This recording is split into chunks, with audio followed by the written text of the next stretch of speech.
Hi all, Jeremy here from Piercy Fishing Adventures. Just thought I'd do a video on the gear I use for shark fishing. I've had a lot of messages come through of people asking, what gear that I use and what do I recommend. Now, first of all, I'm not an expert, I'm not a professional, I don't proclaim to be. This is just what I have tried and tested and chosen for the gear that I use.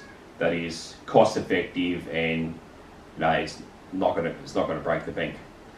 So last year I upgraded my 8-foot rod because the 8-foot rod I was using just wasn't meant for that style of fishing.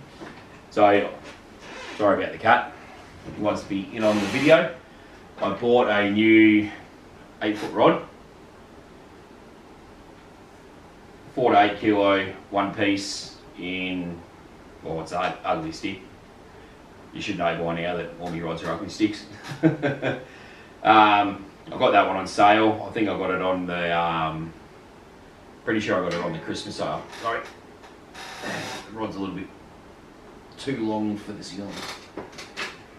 And then I decided that I wanted to be able to use, well not use, but I wanted to have 2 rods, so I could have two lots of bait soaking at once. So just before I went on my first trip this year, I went and brought the 6'6", one piece, 4 to 8 kilo in the ugly stick as well. Why did I choose the 4 to 8 kilo? It's a nice round number.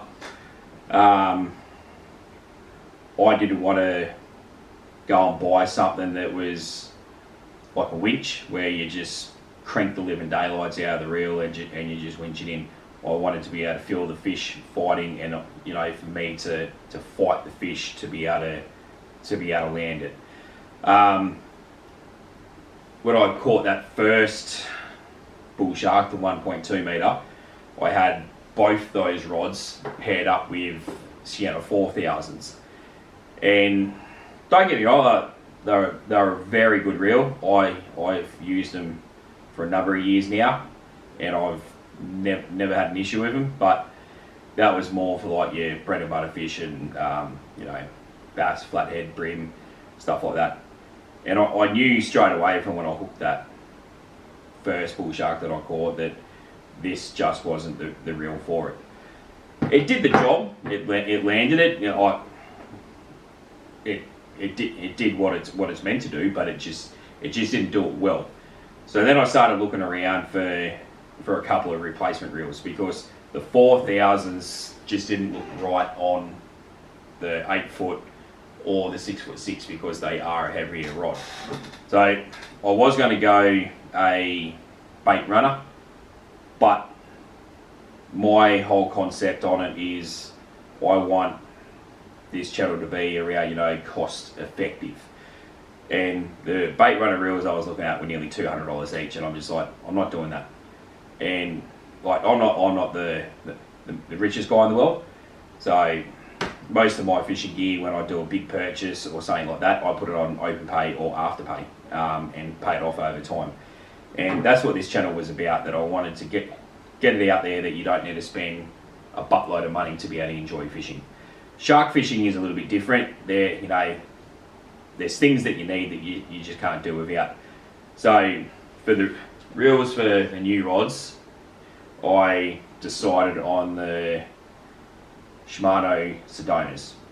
And for the 8-foot rod, I went for a 6000 Sedona, and the 6'6", I went for a 5000. And I landed the second bull shark, the 1 metre, on the 8-foot rod with the 6000, and I can't complain. Like, it did everything that I wanted it to do. Max drag on this is 11 kilos. Don't max it out. I let it run and then just started tying the drag up bits, piece by piece, and tighten it up too tight, and the line started doing that old piano string sound, and it's like, ooh, back that off a little bit. But once I got the drag right for fighting the fish, it did everything I wanted. It's just I cranked it up a little bit too tight, and yeah, there could have been, you know, potential to lose the fish there. So I just backed it off a little bit, and it did everything I wanted it to do. I'm yet to catch a bull shark on this one and the 6'6" rod. For some reason, both of them I caught on the 8-foot rod. Why did I choose an 8-foot rod? Purely and simply casting distance. I'm casting my baits out from the bank, and I'm using freshwater eel. So you know, your piece of freshwater eel is about that big. Then you've got your sinker. So there is a fair bit of weight there. Not a lot, but I still wanted to be able to cast from the bank and cast the distance that I thought that I'd need to get out. And you know, both those rods have done it perfectly. And these new reels have changed the way that I fish for bull sharks. I know that these two reels will do everything that I needed to do. The Sienna did everything I needed it to do, but it just didn't do it well. But the rods on sale, they're like $79 on sale, and then the Sedona 5000, they're $99 on sale. No, not sale. Club price at BCF and Anaconda. The 6000 is a little bit different. I could be mistaken, but I'm pretty sure I paid $120 or $125 for the 6000, and that's still pretty good. Like, it's a bigger reel. You're getting into a completely different style of reel going to the 6000. Holds more line, and yeah, I was happy paying that price. So you know, the rod and reel, either one you look at, it was, you know, about $200 for rod and reel. But if you're looking at, sorry about the cat, he's not sure what he's doing at the moment. But yeah, that's the rods and reels that I've chosen to use now. I did the testing with the old stuff, and it worked, but didn't work very well. Still did the job, but this is what I've upgraded to now. So yeah, I've had a lot of people ask, you know, what kind of rig I'm using, what kind of hooks, and what's the main line that I'm using and stuff like that. Well, first of all, the main line that on both those reels is the Platypus pre-test 8 kilo. That's what I use to land both those sharks, and never had an issue. The rigs that I use is just plain and simple. I buy all my shark rigs pre-made from Cholson's Fishing. They're $5.95 each, cheap. I didn't want to go down the path of buying all the stuff to make them myself. This way, it's just simple and easy for me. I can walk in there and go, give me 6 of them, and off I go. Well, it's just a very basic setup. So you've got, as I unwind it without hooking myself,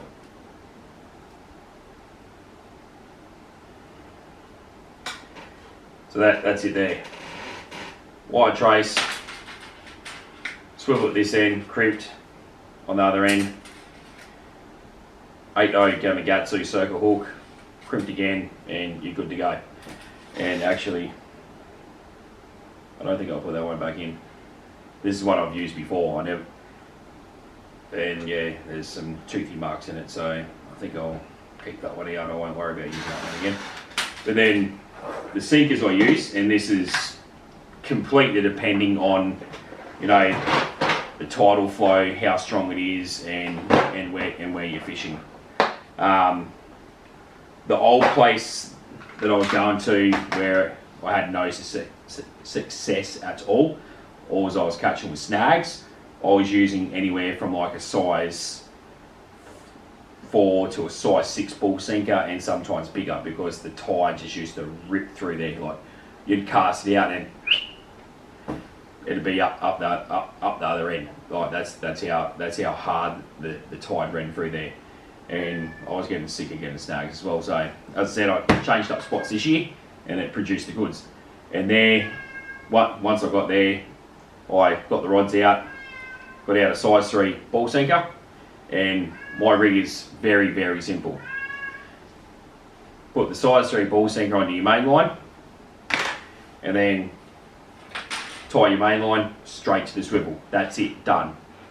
I don't stuff around with different kinds of knots, or different kinds of rigs, or a high-low rig, or float this or float that.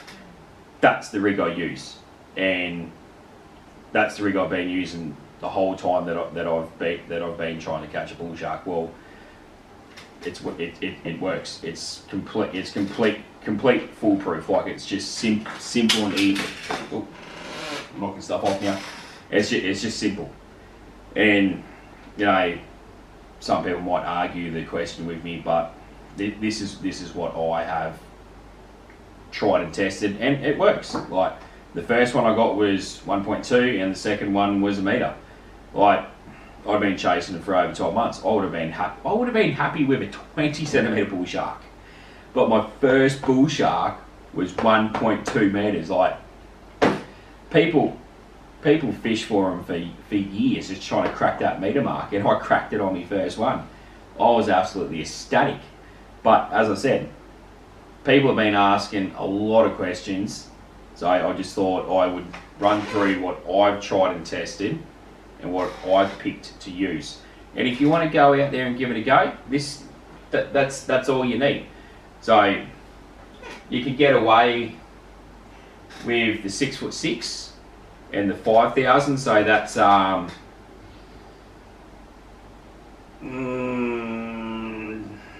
$178 if my maths is right, I think, for the rod and reel, and then a spool of line, I'd say it's $15. I can't exactly remember. So there's Struth. Now I wish I listened in maths class. So 203, I think. You can get a pack of ball sinkers for, like, you can get a small pack for about $3. So there's 206. These are $5.95 each. We'll just say $6. So even if you want to buy just one, there's $212, and that is, freshwater reel. You can catch it yourself, which I've only ever caught one.